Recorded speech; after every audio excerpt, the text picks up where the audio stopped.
The champagne glass trembled in Amara Jefferson's hand as she stood in the grand ballroom of the Montgomery estate, surrounded by 500 guests she did not know. Her reflection stared back at her from the gilded mirrors lining the walls, and for a moment she did not recognize herself. The woman in the emerald green wedding gown, with tears threatening to spill down her brown cheeks, looked like a stranger playing a part in someone else's story. 3 months. That was all it had taken for her life to become this unrecognizable thing.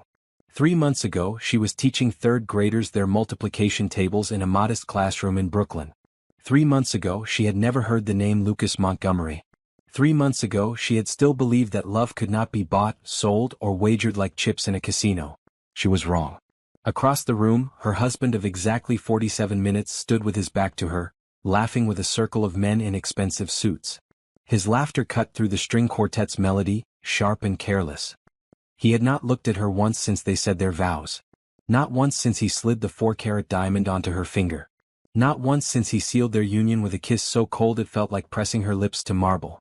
Amara set down her champagne, the bubbles going flat like her hope. She needed air.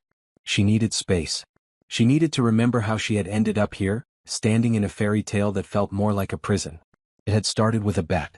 She didn't know that then. She wouldn't know it for many months. But somewhere in this very room, perhaps standing among those laughing men, was the person who had turned her life into a game. Let us go back. Let us return to the night when Lucas Montgomery made the worst decision of his life. 3 months earlier, Lucas Montgomery stood at the center of an exclusive gala at the Sterling Crown Hotel in Manhattan. Crystal chandeliers cast fractured light across the crowd of New York's wealthiest elite. Women draped in diamonds floated past. Men with fortunes measured in billions exchanged handshakes and secrets. Lucas was bored.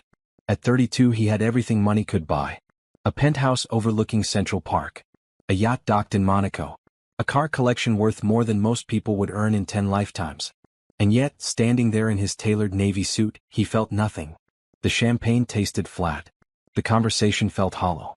Even the beautiful woman on his arm, a model named Rebecca Torres, failed to hold his attention. "You look miserable," Brandon Cole said, appearing at Lucas's side with a scotch in hand. Brandon was Lucas's oldest friend, if friend was even the right word. They had known each other since prep school, bonded by privilege and proximity rather than genuine affection. Brandon was the kind of man who smiled too wide and laughed too loud, always looking for the next thrill to chase away his emptiness. "I'm fine," Lucas replied, not bothering to sound convincing. "You're not fine. You're bored. You've been bored for years."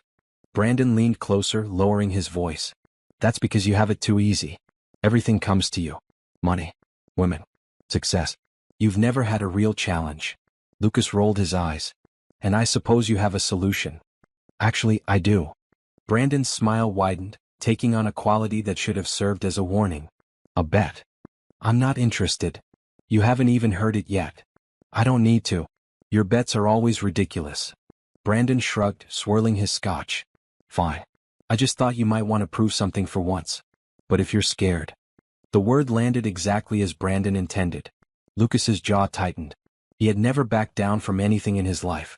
It was his defining trait, the thing that had built his empire and crushed his competitors. Fear was a foreign concept to him.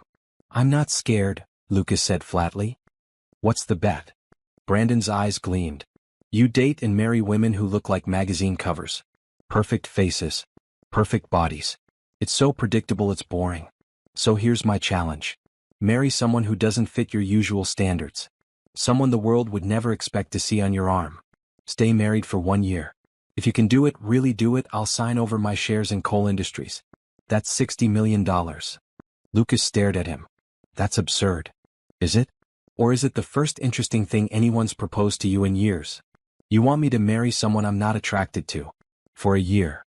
I want you to prove you're more than a shallow rich boy who only values appearances." Brandon's voice dropped, taking on an edge. "Unless that's all you really are." The words stung because they carried a grain of truth Lucas didn't want to examine. He thought about his father, Gerald Montgomery, who had died 3 years ago. His father had married his mother Patricia for love, not status. They had been happy for 35 years. Real happiness. The kind Lucas had never found despite all his wealth. "And if I lose?" Lucas asked. "You won't lose. You'll quit before the year is up. And when you do, you'll owe me $60 million. Lucas should have walked away. Every instinct told him this was wrong, that no good could come from treating marriage like a business transaction. But pride was a powerful drug, and Lucas had been addicted to it his whole life. Fine, he heard himself say. But I choose who I marry. No setups. Brandon's smile was the smile of a man who had already won. Actually, I already have someone in mind. A matchmaker I know has the perfect candidate. Her name is Amara Jefferson. She's a school teacher from Brooklyn. And she is not your type. Then why would she agree to marry me? Because she doesn't know it's a bet, obviously. The matchmaker will present it as a legitimate arrangement. Successful businessman seeking genuine partnership. She'll think you're looking for something real. Lucas felt something cold settle in his stomach. This wasn't just a game. This was deception. This was using another person as a pawn. But $60 million. And more than the money, the chance to prove he was more than what everyone thought. One meeting, Lucas said. If I don't think she's tolerable, the whole thing is off. Brandon extended his hand. Deal. They shook on it, and Lucas Montgomery sealed his fate without knowing that the woman he was about to deceive would become the only person to ever see him clearly. The only person to ever love him for who he really was. The only person who would show him that everything he thought he wanted was worthless compared to what he actually needed. But he didn't know that yet.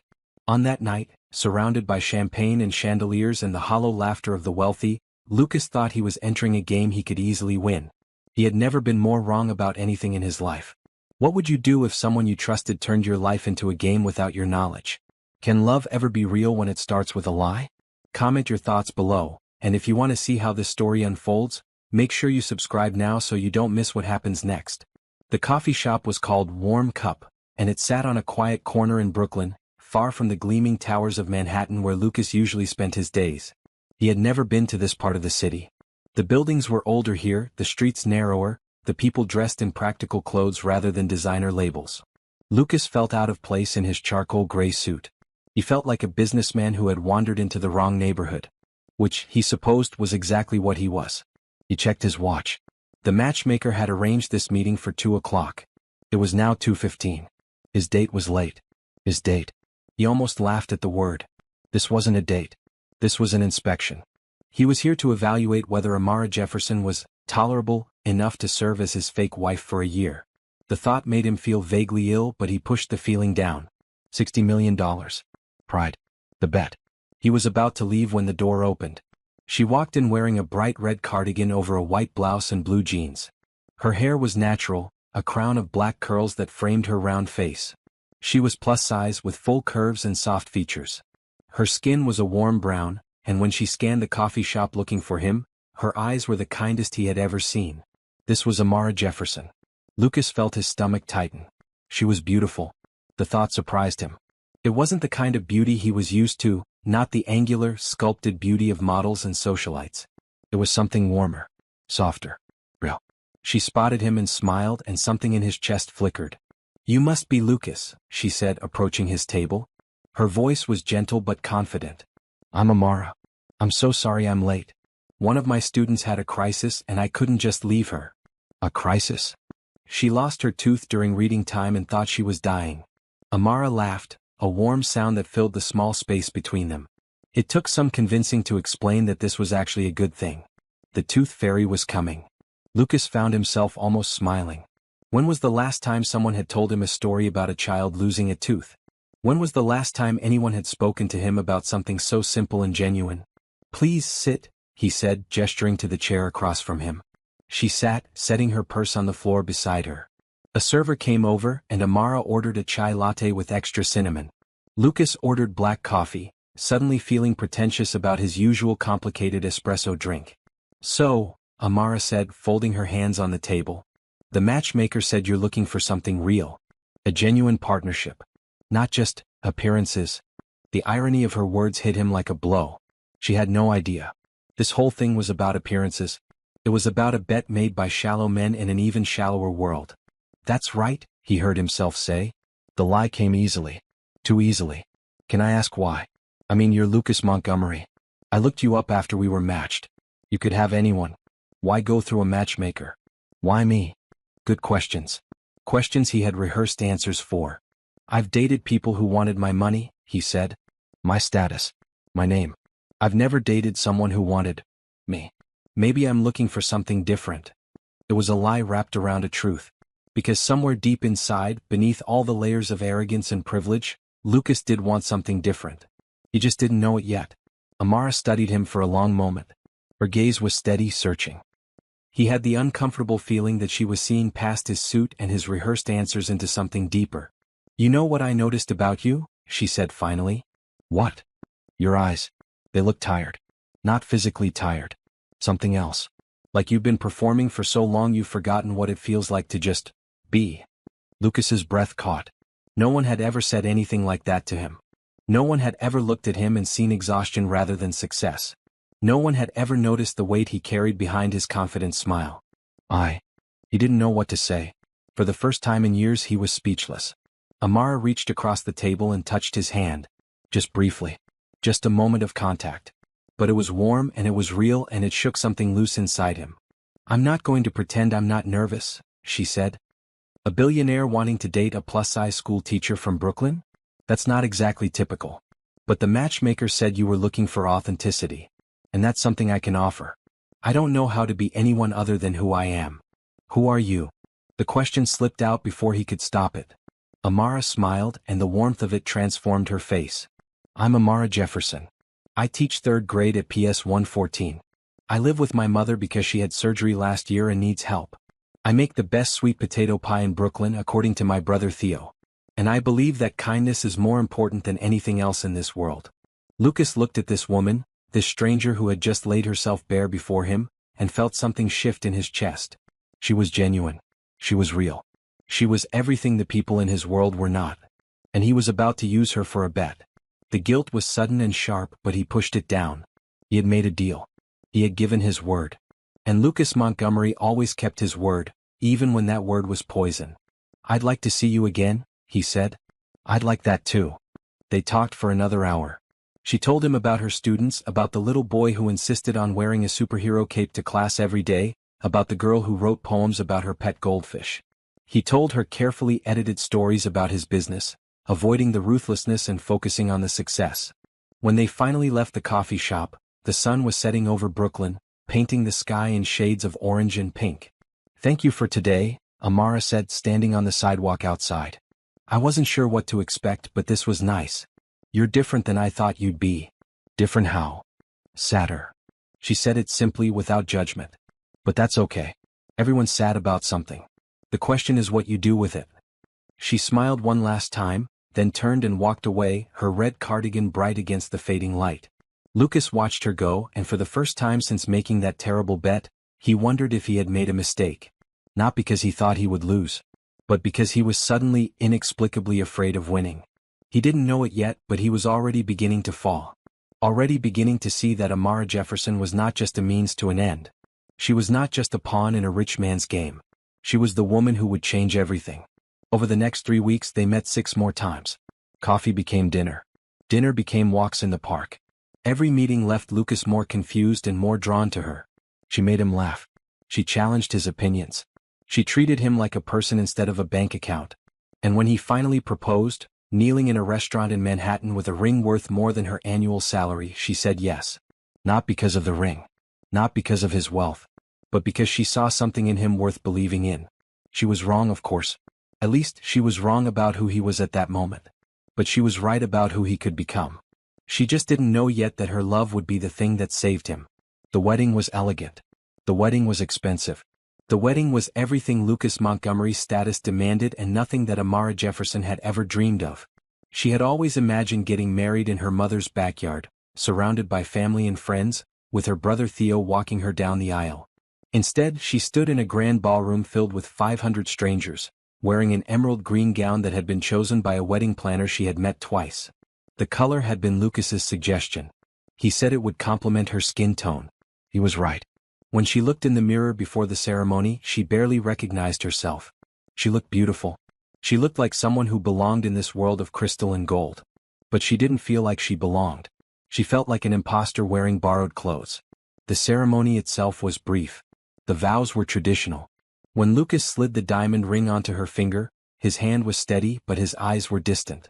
When he kissed her to seal their union, his lips were cold. Something was wrong. Amara could feel it. But she told herself it was nerves. Told herself that marriage was an adjustment. Told herself that love would grow. She didn't know about the bet. She didn't know that her new husband had wagered $60 million on his ability to tolerate her for a year. She didn't know that Brandon Cole, the grinning man who gave the best man speech, was counting down the days until Lucas failed. All she knew was that she had married a man who looked at her like she was a stranger. And now she was going home with him to a life she did not understand. The Montgomery mansion sat on a private estate in Greenwich, Connecticut. It was the kind of house Amara had only seen in magazines. 40 rooms. 12 bathrooms. Staff that appeared silently to anticipate every need. Her new bedroom was on the east wing. Lucas's bedroom was on the west wing. They had agreed to this arrangement before the wedding, both of them acknowledging that they were still getting to know each other. But walking into that beautiful empty room on her wedding night, Amara felt the loneliness like a physical weight. She changed out of her gown and into comfortable blue pajamas she had packed from home. She sat on the edge of the bed, a bed big enough for 4 people, and let herself cry. Not loud, messy sobs. Just quiet tears that rolled down her cheeks and dropped onto her folded hands. She wasn't sure why she was crying. Maybe because she had always believed in love and this didn't feel like love. Maybe because she had taken a leap of faith, and the ground was much harder than she expected. A knock at the door made her quickly wipe her eyes. "Come in." Lucas entered, still wearing his wedding suit. He looked awkward, uncertain. These were not expressions she associated with him. In the weeks they had dated, he had always seemed so confident, so in control. "I wanted to make sure you had everything you need," he said, hovering by the door. "I'm fine. Thank you." He nodded but didn't leave. His eyes moved around the room, taking in the flowers and the champagne and the luxury that meant nothing to her. "Amara," he said finally, "I know this is unconventional. I know we're still learning each other. But I want you to know that I'm going to try. I'm going to try to be a good husband." She looked at him, really looked at him, and saw something beneath the polished surface. That sadness she had noticed the first day. That exhaustion that hid behind his confident smile. "Why did you marry me, Lucas?" she asked softly. "The real reason." He was quiet for a long moment. Then he said, "Because I'm tired of empty things. And you're the least empty person I've ever met." It wasn't the whole truth. But it wasn't entirely a lie either. Because somewhere in the mess of the bet and the pride and the $60 million, Lucas had glimpsed something real in Amara Jefferson. Something that scared him and drew him in equal measure. "Get some sleep," he said, turning to leave. "Tomorrow we'll start figuring out how to live together."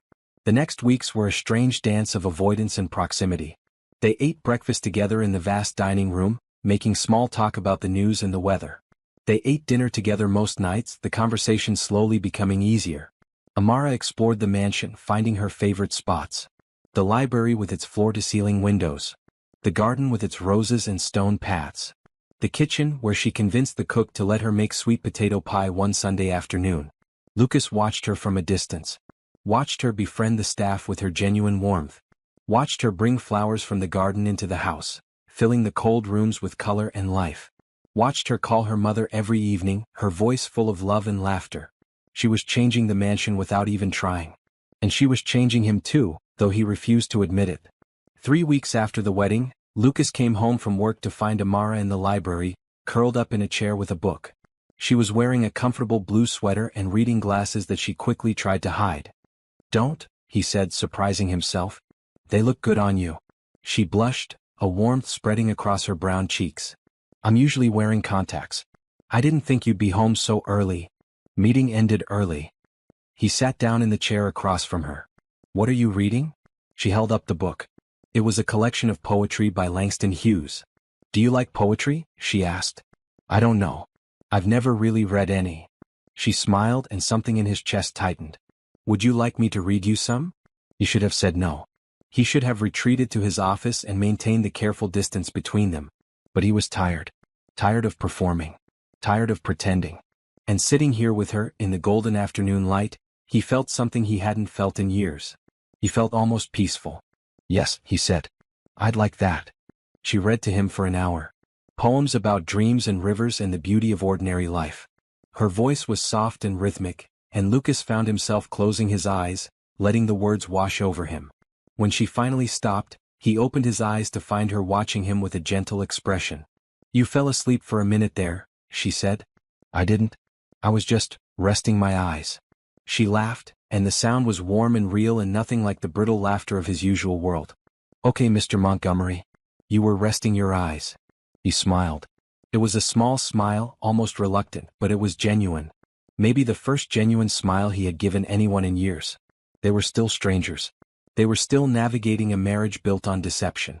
But in that moment, in that library, something small and precious began to grow. It was too soon to call it love. Too soon to call it anything at all. But it was a beginning.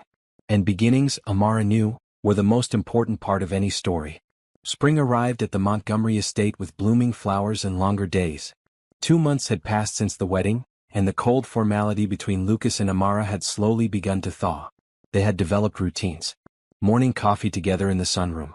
Evening walks in the garden when the weather allowed. Sunday dinners that stretched longer each week as conversation flowed more easily.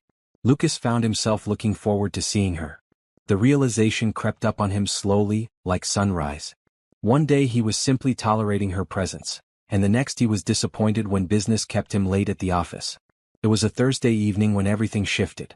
Lucas came home later than usual, his face tight with stress. Amara was in the kitchen helping the cook prepare dinner. She had traded her blue cardigan for a green one today, and her hair was tied back with a bright yellow scarf. "Rough day?" she asked, noticing his expression immediately. "You could say that." He dropped into a chair at the kitchen island, loosening his tie. "We're about to lose a major contract. The Thompson deal. It's worth $200 million, and it's falling apart because of some technicality I can't figure out." Amara wiped her hands on a towel and sat across from him. "Tell me about it. You don't want to hear about business problems. Try me." So he told her. He explained the contract, the complications, the legal barrier that seemed impossible to overcome. He expected her to nod politely and change the subject. Instead, she listened intently, her brow furrowed in concentration. When he finished, she was quiet for a moment. Then she said, "It sounds like the problem isn't the contract itself. It's that both parties are so focused on winning that they've forgotten why they wanted to work together in the first place." Lucas frowned. "What do you mean?" "You said Thompson Industries started negotiating because they wanted access to your distribution network, right? And you wanted their manufacturing capabilities. But now you're fighting about percentages and clauses instead of remembering that you both want the same thing. Partnership. Business is more complicated than that. Is it?" She tilted her head, her eyes thoughtful. "When my students argue, it's usually because they've gotten so caught up in being right that they've forgotten what they were actually upset about.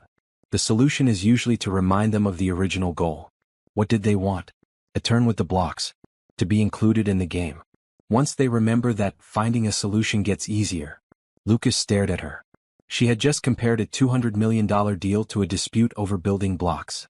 And somehow, improbably, she had a point. "You're saying I should call Thompson and remind him why we started negotiating in the first place.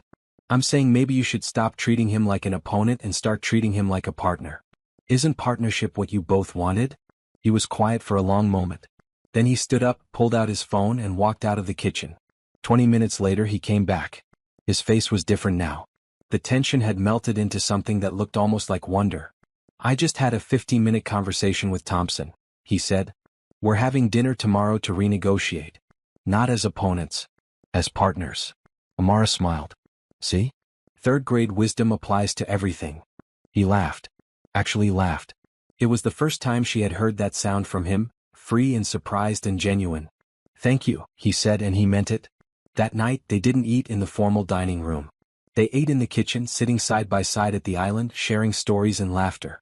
Lucas told her about his childhood, about his father who had built the company from nothing, about his mother who had raised him with love even when he didn't deserve it.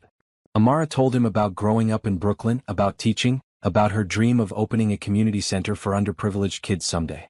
Her face lit up when she talked about it, her hands moving expressively, her passion evident in every word. "You really love teaching," Lucas said. "I love kids. They're honest. They haven't learned yet to hide who they really are. There's something beautiful about that." Lucas looked at her, this woman who found beauty in simplicity and wisdom in children, and felt something shift inside him. A wall he hadn't known he'd built began to crack. Over the following weeks, the changes accelerated. Lucas started coming home earlier. He sought out Amara's opinion on business matters, finding her outsider perspective surprisingly valuable. He began to enjoy their conversations, to look forward to her laugh, to notice the way light played in her dark curly hair. The Thompson deal closed successfully, better than Lucas had originally hoped. When he told Amara, her face lit up with genuine joy for him. "I'm proud of you," she said simply. 3 words. Such simple words. But they hit Lucas like a wave. When was the last time someone had been proud of him for anything other than making money? When was the last time someone had celebrated his success without calculating what it meant for them? "Have dinner with me," he said impulsively. "Not here." A real dinner. A real date. She blinked, surprised. "We're married, Lucas. We've already skipped past the dating phase." "Then let's go back to it. I want to take you somewhere special. Somewhere you've always wanted to go." She considered this for a moment. Then she smiled, and it was like watching the sun rise. "There's a restaurant in the city. My parents went there for their anniversary every year before my father passed. I've always wanted to go, but it's so expensive." "Then that's where we're going. Friday night." Friday came. Amara wore a beautiful maroon dress that Lucas had bought for her the day after their conversation. When she came down the stairs, he forgot how to breathe. "You look beautiful," he said, and the words felt inadequate. "Thank you." She touched the fabric of the dress. "And thank you for this. You didn't have to. I wanted to." The restaurant was everything Amara had imagined. Elegant but warm. Romantic but not stuffy. They sat by a window overlooking the city lights, and for the first time since their wedding, they felt like a real couple. They talked about everything and nothing. About dreams and fears and favorite books and worst memories. Lucas found himself sharing things he had never told anyone, secrets and insecurities he usually kept locked away. Amara listened without judgment. She asked questions that cut to the heart of things. She made him feel seen in a way no one ever had. Halfway through dessert, she reached across the table and took his hand. "I know this marriage started strangely," she said softly. "But I want you to know that I'm glad. Glad that I met you. Glad that I get to know you. Whatever this is, whatever we're building, it feels real to me." Lucas looked at their joined hands, her brown fingers intertwined with his pale ones, and felt the walls around his heart crack a little more. "It feels real to me too," he admitted. And it did. That was the terrifying part. Somewhere along the way the bet had stopped mattering. The $60 million had faded into background noise. All that mattered now was her. Her smile. Her wisdom. Her unwavering kindness. He was falling in love with his wife. And he had no idea what to do about it. The drive to Brooklyn felt like traveling to another world. Lucas watched the scenery change from the manicured estates of Greenwich to the crowded streets of the city, and finally to the modest neighborhood where Amara had grown up.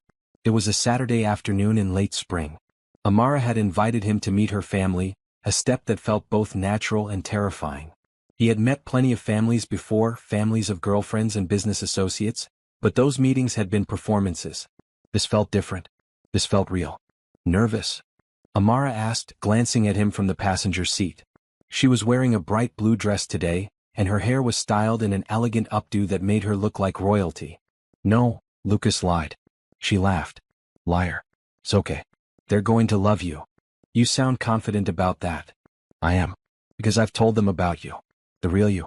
Not the billionaire. Just Lucas." The house was a modest 2-story brownstone with flower boxes in the windows. As they approached the front door, Lucas could hear music and laughter from inside. The sound was warm and inviting, so different from the silent halls of the Montgomery mansion. The door opened before they could knock, and a young man appeared. He was tall and lean, with the same warm brown skin as Amara and eyes that studied Lucas with protective intensity. "You must be Lucas," he said, his voice neutral. "And you must be Theo." Lucas extended his hand. "Amara's told me a lot about you." Theo shook his hand, his grip firm. "She's told me about you too. Mostly good things. But I'll make up my own mind." "Theo, be nice." Amara pushed past her brother and pulled Lucas inside. "Don't mind him. He's been protective of me since we were kids." The inside of the house was warm and cluttered and alive. Family photos covered every wall. The furniture was old but comfortable. The smell of something delicious floated from the kitchen, making Lucas's mouth water. A woman emerged from the kitchen, wiping her hands on an apron. She was older, with gray streaks in her hair and Amara's kind eyes. This was Denise Jefferson, Amara's mother. "So this is the famous Lucas Montgomery," she said, studying him with a gaze that missed nothing. Then, unexpectedly, she stepped forward and pulled him into a hug. "Welcome to our home." Lucas froze for a moment. He couldn't remember the last time someone had hugged him like this, without agenda or expectation. Then slowly he hugged her back. Thank you for having me, Mrs. Jefferson. Call me Denise. Or Mama if you're feeling brave. She winked and released him. Now come in, come in. Dinner's almost ready. The dining room was small compared to the one at the mansion, but it felt infinitely more welcoming. They sat around a table covered with dishes: baked chicken, collard greens, macaroni and cheese, cornbread, and the famous sweet potato pie that Amara had promised. Lucas looked at the spread and felt something catch in his throat. This was a real family dinner. Not caterers and servers and silent staff. Just food made with love and people who genuinely cared about each other. So Lucas, Theo said, his voice still slightly suspicious, tell us about yourself. The stuff that's not in the magazines. Theo, Amara warned. It's okay, Lucas said. He paused, trying to find the right words. I don't know what to tell you honestly. My whole life has been about the company. Building it. Protecting it. I'm not sure there's much else to me. Denise reached over and patted his hand. That's not true. Amara's told us how you've treated her. How you respect her. How you listen to her. That tells us plenty. Lucas looked at Amara, who was smiling at him with such warmth that he felt almost unworthy of it. I try, he said quietly. Dinner was unlike anything Lucas had experienced. Conversation flowed freely, jumping from topic to topic. Denise told stories about Amara as a child, how she had once tried to teach the neighborhood cats to read. Theo talked about his job as a physical therapist, his voice full of passion for helping people. And through it all, Lucas felt something loosening inside him. Something that had been wound tight for as long as he could remember. After dinner, Denise insisted that Lucas help her with the dishes. Amara tried to intervene, but her mother waved her off. You and Theo go catch up. I want to talk to my new son-in-law. The kitchen was small and warm, and Denise handed Lucas a dish towel without ceremony. You wash, I'll dry, she said. They worked in silence for a few minutes. Then Denise spoke, her voice soft but direct. You know, when Amara told me she was marrying a billionaire, I was worried. Worried that he'd see her as something to be fixed. Something that didn't fit his world. She paused, her hand still on a plate. But that's not what I see when I look at you. What do you see? I see a man who's lost. Not in a bad way. Just searching for something. And I think maybe my daughter is helping you find it. Lucas swallowed hard. She is. She's the most genuine person I've ever met. Denise nodded, satisfied. Then treat her right. Love her the way she deserves. That's all I ask. I will. And as he said the words, Lucas realized he meant them. Truly meant them. This wasn't about the bet anymore. It wasn't about $60 million or proving something to Brandon. It was about Amara. About the woman who had walked into his empty life and filled it with color and warmth and meaning. When they left the Jefferson house that evening, the sun was setting over Brooklyn, painting the sky in shades of orange and pink. Amara was quiet in the car, her hand resting on his.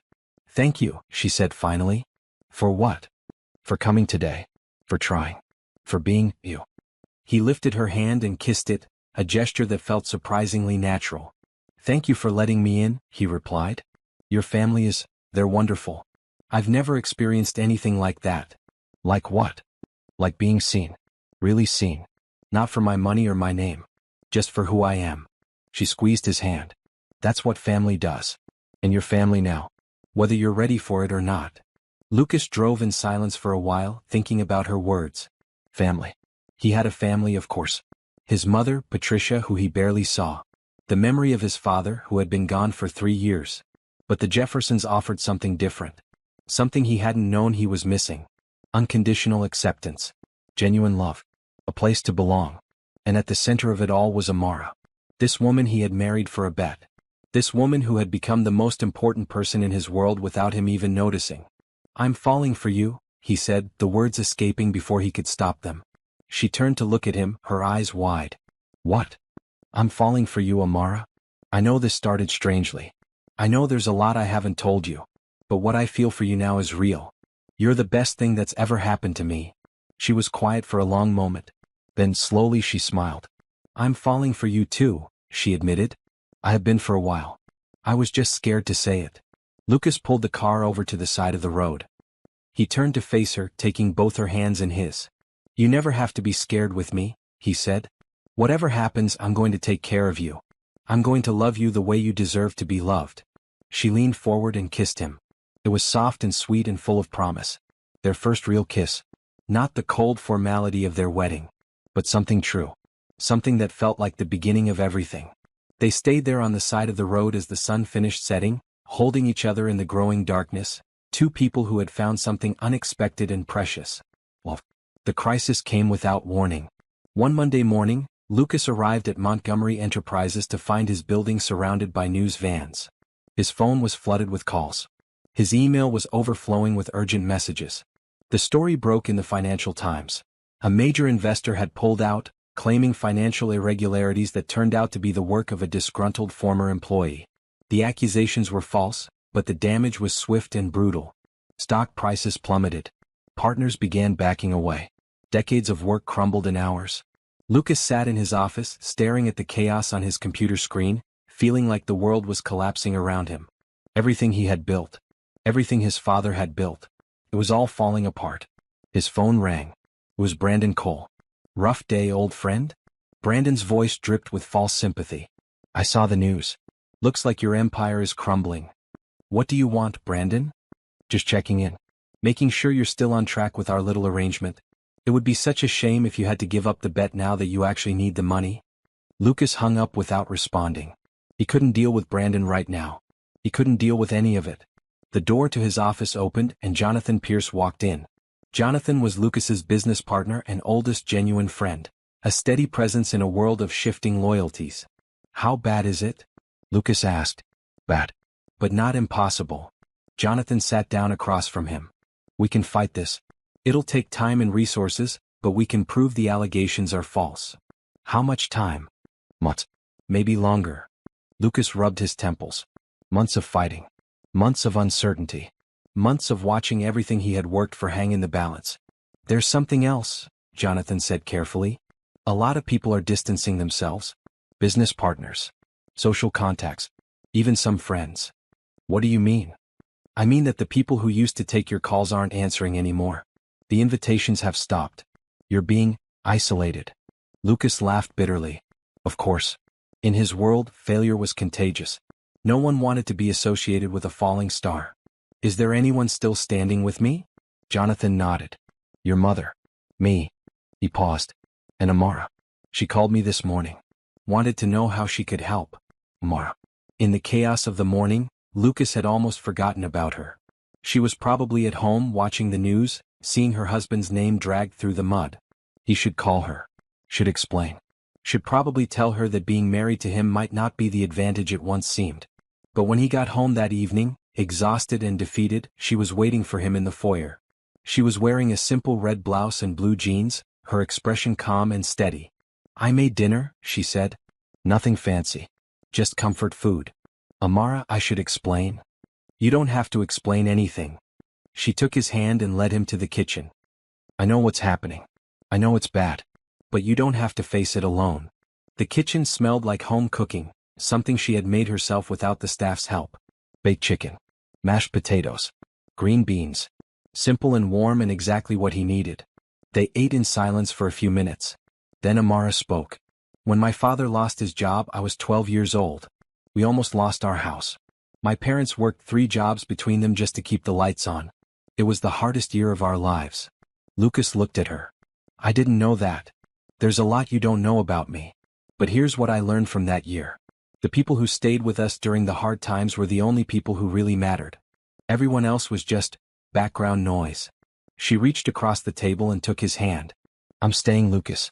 I don't care about the money or the mansion or any of it. I care about you. And you're worth fighting for." Something broke inside him then. The walls he had spent a lifetime building crumbled completely. He felt tears prick his eyes, and for the first time since childhood, he didn't try to stop them. "I don't deserve you," he whispered. "That's not true. You deserve someone who sees the real you. And I do. I see you, Lucas. The good and the bad. And I love what I see." He stood up and pulled her into his arms, holding her like she was the only solid thing in a world that was falling apart. She held him back, steady and strong, her warmth seeping into his bones. "We'll get through this," she said softly. "Together." And for the first time in his life, Lucas believed that together actually meant something. Over the following weeks, they fought the crisis side by side. Amara took a leave of absence from teaching to help manage the household during the chaos. She organized his schedule, screened his calls, and created a calm space for him to come home to each night. She also did something unexpected. She reached out to the media with a simple, dignified statement supporting her husband. Her grace under pressure, her refusal to run or hide, shifted public perception slightly. Here was a woman who believed in her husband despite everything.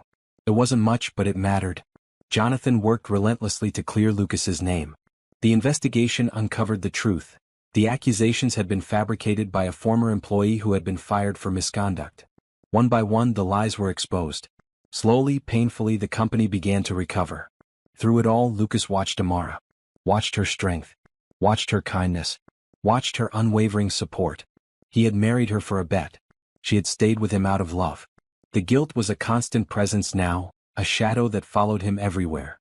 He knew he should tell her the truth. Knew that their entire relationship was built on a lie. But every time he tried to speak, the words stuck in his throat. Because he loved her. He loved her more than he had ever loved anything. And he was terrified of losing her. One night, after a particularly brutal day of meetings, he came home to find her waiting with hot tea and a warm smile. "Bad day?" she asked. "They're all bad days lately. But coming home to you makes them better." She smiled and kissed his cheek.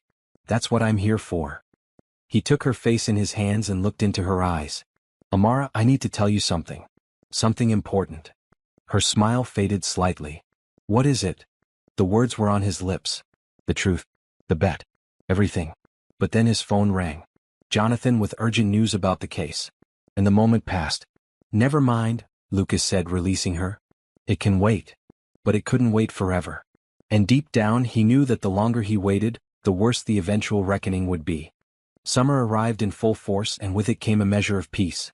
The crisis at Montgomery Enterprises had been resolved. Lucas's name had been cleared.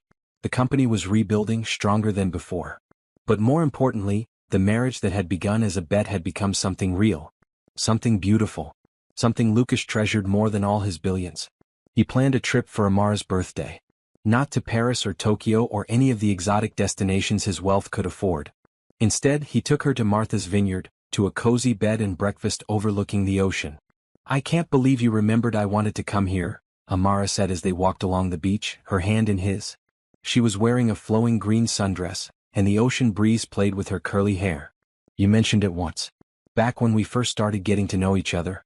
You said your parents had always wanted to visit but never could afford it. That was months ago. You remembered that?" "I remember everything about you." She stopped walking and turned to face him. The setting sun painted the sky in soft pastels, and her face was radiant in the gentle light. "Lucas Montgomery," she said softly, "who knew you were such a romantic?" "Only for you." He pulled her close. "Only ever for you." They spent 3 days on the island, away from phones and business and the pressures of their regular lives. They ate lobster at waterfront restaurants. They explored antique shops and art galleries. They walked on the beach at sunset and talked about their dreams. One evening, sitting on the porch of their cottage with a blanket wrapped around them, Lucas made a decision. "I want to make this real," he said. Amara looked up at him. "What do you mean?" "Our marriage. I know it started as an arrangement. But I love you, Amara. I love you more than I ever thought possible. And I want us to have a real marriage. No more separate bedrooms. No more pretending. Just us." Her eyes filled with tears. "I love you too. I have for a long time. I was just waiting for you to catch up." He laughed and kissed her, long and deep and full of promise. When they finally broke apart, both of them were smiling. "So," she said, "does this mean I finally get to move my things to the West Wing? This means you get to take over the whole house if you want. It's always been empty without you." That night they shared a room for the first time. And though Lucas had been with other women before, this was different. This was making love. This was two souls connecting, two hearts beating as one. Afterward, lying in the darkness with Amara's head on his chest, Lucas felt complete. For the first time in his life he felt like he had everything that mattered. But even in that moment of perfect happiness, the guilt whispered in the back of his mind. The bet. The lie. The truth he still hadn't told. He pushed it away. Tomorrow, he told himself. He would deal with it tomorrow. When they returned from Martha's Vineyard, Lucas made another decision.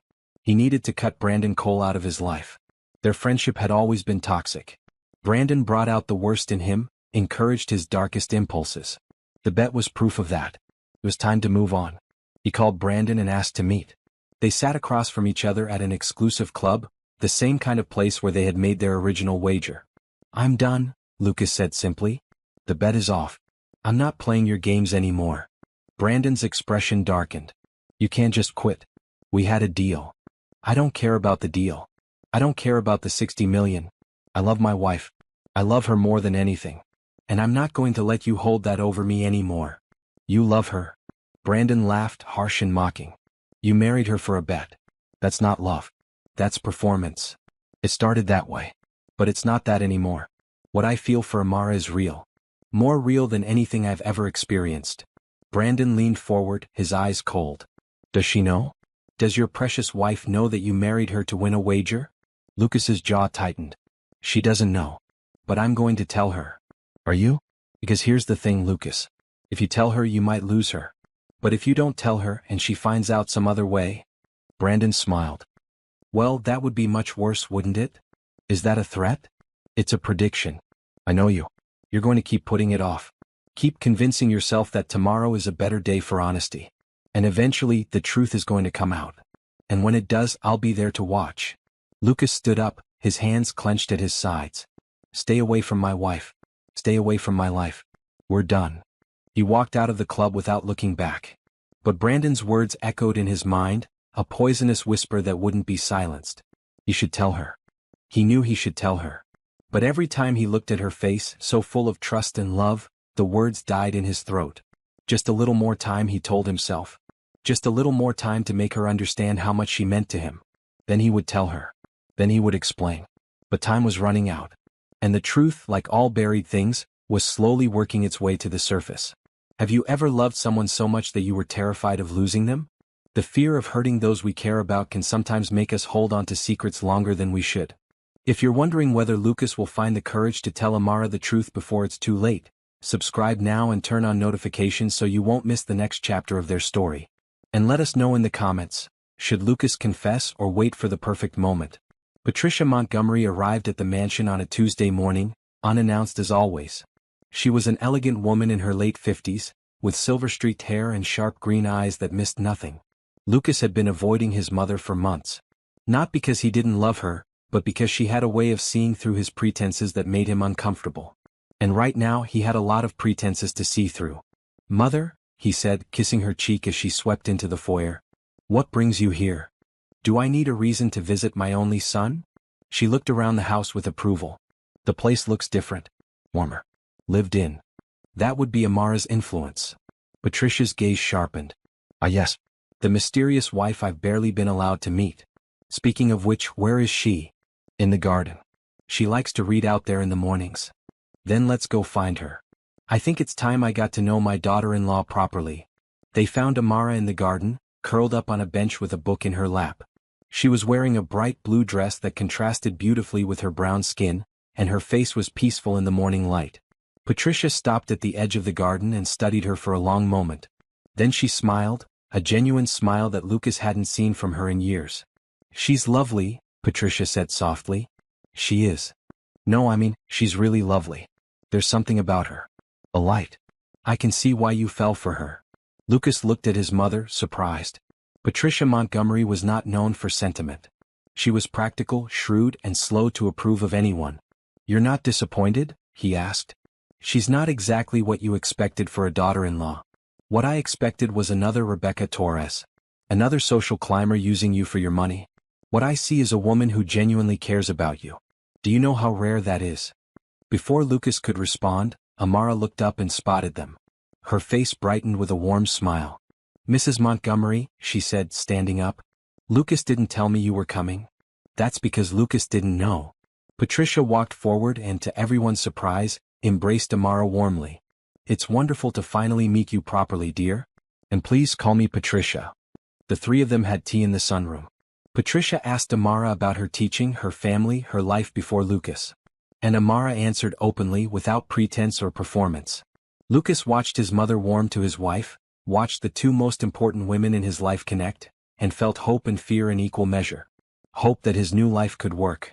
Fear of what would happen when the truth came out. After tea, Patricia asked to speak with Lucas alone.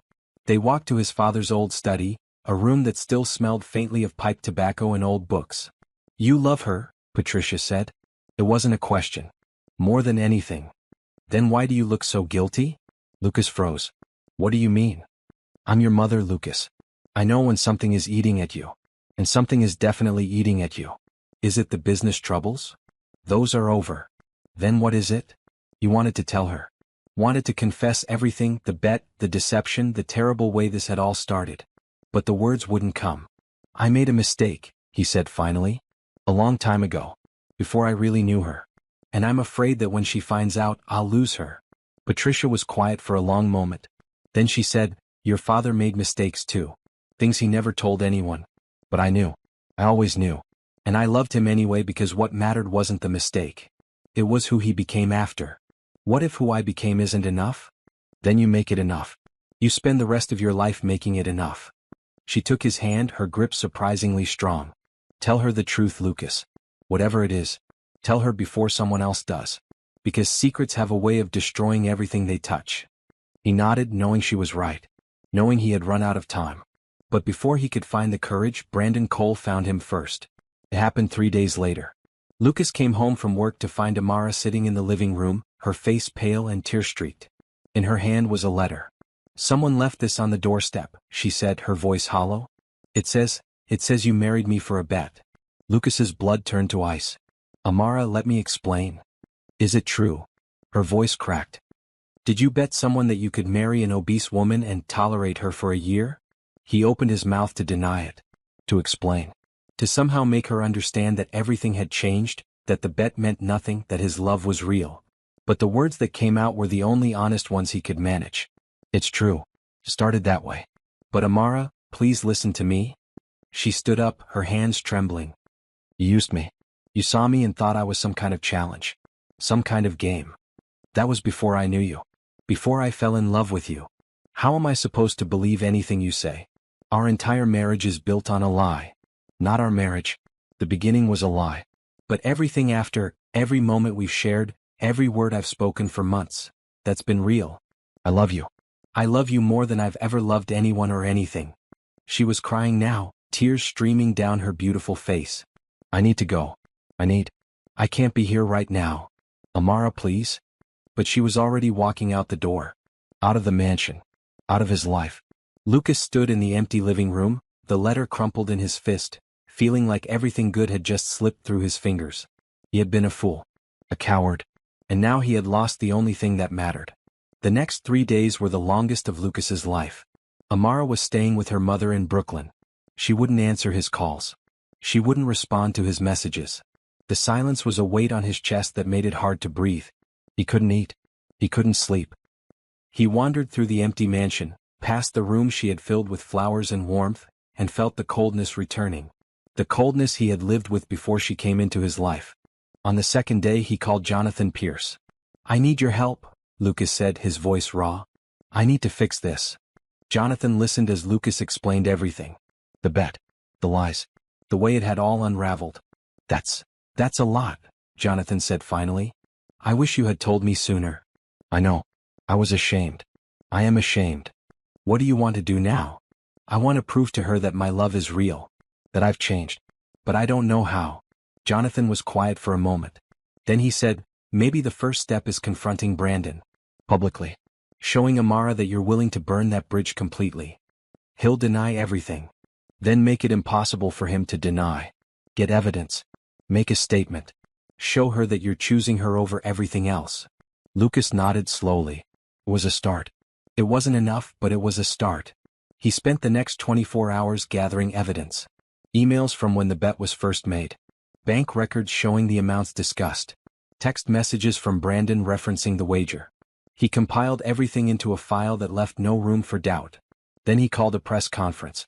The media gathered in the conference room at Montgomery Enterprises, cameras flashing, reporters buzzing with curiosity. Lucas stood at the podium, feeling more exposed than he ever had in his life. "Thank you all for coming," he began, his voice steady despite his racing heart. "I've called this conference to make a confession. Not about business. About my personal life." The room went silent. 1 year ago I entered into a bet with Brandon Cole. The terms were simple and cruel. I was to marry a woman who didn't fit my usual standards and tolerate her for 1 year. If I succeeded, I would win $60 million. The reporters erupted with questions, but Lucas held up his hand. The woman I married is Amara Jefferson. She is the most extraordinary person I have ever known. She is kind and wise and good in ways I never knew existed. And I married her thinking she was a game to be won. He paused, his voice catching. But something happened. I fell in love with her. Real love. The kind my father had for my mother. The kind I never thought I was capable of. And now I've lost her, because she discovered the truth before I had the courage to tell her myself. He looked directly into the cameras. Brandon Cole, if you're watching this, I want you to know that I'm done. The bet is void. I don't want your money. I don't want your friendship. I don't want anything from you except to never see your face again. He turned to address Amara directly, hoping she was watching somewhere. Amara, I know I don't deserve your forgiveness. I know I hurt you in ways I can never fully repair. But I want you to know that everything I felt for you was real. Every kiss. Every conversation. Every moment we shared. I love you. I will always love you. And if you can find it in your heart to give me another chance, I will spend the rest of my life making this up to you. He stepped away from the podium, ignoring the shouts of reporters. He had said what he needed to say. Now all he could do was wait. The response was immediate. The story went viral within hours. People were divided. Some called him a monster. Others saw a man genuinely trying to make amends. Opinion didn't matter to Lucas. Only one person's opinion mattered. That evening his phone rang. It was Theo Jefferson. What do you want? Theo's voice was cold, protective. I want to see her. To explain in person. She doesn't want to see you. Please, Theo. I know you have every reason to hate me. I hate myself for what I did. But I love your sister. I love her more than my own life. Please give me the chance to prove it. There was a long silence. Then Theo sighed. She's at the park near our house. The one with the big oak tree. She goes there when she needs to think. He paused. Don't make me regret this. Lucas was in his car before Theo finished speaking. He found her sitting on a bench beneath the oak tree, just as Theo had said. She was wearing a simple blue sweater, her hair pulled back, her face tired and sad. She looked up as he approached, and for a moment, he saw hope flicker in her eyes before she buried it. May I sit? He asked. She nodded, not speaking. He sat beside her, close enough to reach but not touching. The evening air was cool, and the sounds of the city seemed far away. I saw your press conference, she said finally. That was brave. It was the least I could do. You deserve to know that I'm not hiding anymore. Why did you do it? The bet, I mean. Why did you think that was acceptable? Lucas closed his eyes, forcing himself to face the question honestly. Because I was empty. Because I had everything money could buy and nothing that mattered. Because Brandon saw my weakness and exploited it. Because I was too arrogant to see that I was the one being played. He opened his eyes and looked at her. None of that excuses what I did. Nothing excuses it. But I need you to understand that the man who made that bet is not the man sitting here now. You changed me, Amara. You showed me what love really means. What kindness really means. What it means to be truly seen. Tears were falling down her cheeks. She didn't wipe them away. How do I know this is real? She whispered. How do I know you're not just performing again? You can't know, he admitted. Not for certain. All I can do is show you, every day for the rest of our lives. I'll prove it with actions, not words. I'll spend every moment earning back your trust. If you'll let me. She was silent for a long time. The sun set behind them, painting the sky in shades of pink and orange. Then, slowly she turned to face him. The bet ends when? She asked. It ended the moment I fell in love with you. But officially 3 months from now. Then here's what we're going to do. Her voice was steady, stronger than before. You're going to court me. Properly. Like we should have done from the beginning. No mansion. No expensive gifts. Just you and me figuring out if what we have is real. And if it is? Then we start over. A real marriage.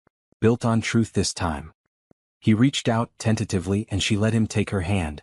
I'll do whatever it takes, he said. Whatever you need. For as long as it takes. She squeezed his hand and for the first time in days he felt like he could breathe again.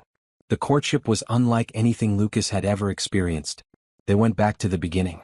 Coffee at the same little shop in Brooklyn where they had first met. Walks in the park. Simple dinners at family restaurants. No limos. No champagne. Just two people learning to trust each other again. It wasn't easy. Amara's walls were up and Lucas understood why. He had broken her trust in the most fundamental way possible. Rebuilding that trust would take time. But he was patient. For the first time in his life, he was willing to wait for something worth having.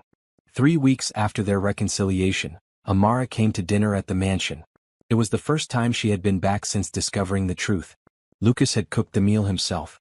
It wasn't fancy. Grilled salmon, roasted vegetables, a simple salad.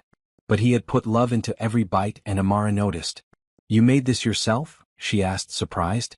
"I've been learning. One of many changes I'm trying to make."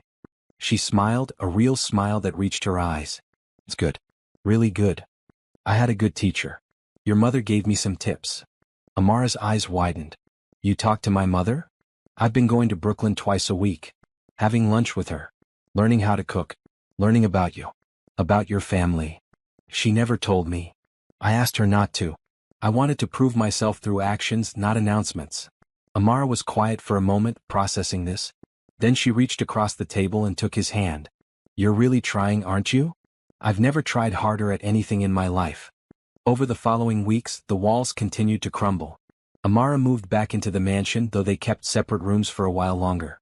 They talked every night, deep conversations about fears and dreams and the wounds they carried. Lucas told her about his childhood. About growing up with more money than love.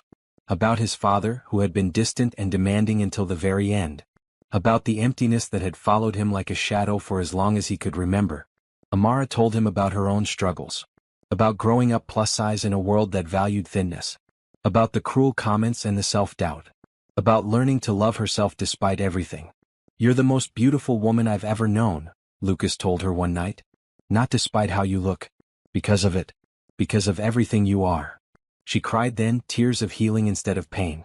And he held her, grateful beyond words that she had given him this second chance. The months passed and winter melted into spring. Lucas officially withdrew from the bet, sending Brandon a formal notice that the wager was null and void. Brandon tried to claim the money anyway, tried to spread rumors and cause trouble, but Lucas had already made his truth public. Brandon's influence shattered like glass. Patricia Montgomery became a regular visitor to the mansion, and she and Amara developed a genuine friendship. Denise and Theo came too, filling the cold rooms with warmth and laughter. For the first time, the Montgomery estate felt like a home.